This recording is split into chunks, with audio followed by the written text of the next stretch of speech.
This is just a manual differential stain. It's Diff Quick Protocol HEMA 3 staining process. But all of the differential stains are basically modified Romanowski stains.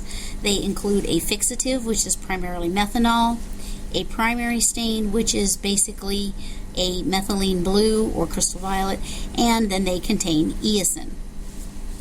When we label our slides, we need to label them in pencil because the methanol will wipe off or wash off any pen or marker that we might use. So if you stain more than one at a time, you then wind up with a whole bunch of unlabeled slides which are worthless. All we have to do for this is dip it into the fixative. Then once it's fixed, we let it dry. And I actually have these backwards, so we'll just swap those around. And in our little Martha Stewart lab, we have our automatically dried slide. We're going to dip it into the eosin 3 to 5 times, nice steady movements. We found if we do 5 dips in the eosin and 3 dips in the methylene blue, it gives us the best picture, the best colors under the scope. So you want to dip it in and make sure that it covers the slide nice and smoothly. There's 1, 2, 3.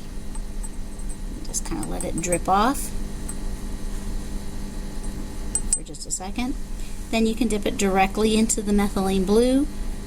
Oops, this was supposed to be 5. 4, 5. And then 3 in the blue. 1, 2. And again, make sure you've got a nice even stain across it. If it doesn't stain nice and evenly, dip it a couple more times.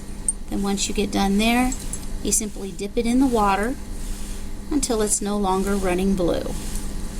You may have to change the water a lot of times as opposed to the other stains, which you won't change very much at all. But when the water gets really dark blue, just go ahead and change it. Then I just basically tap off the excess water and let it dry in a vertical position. And then once it's dry, we can put it under the scope and read it.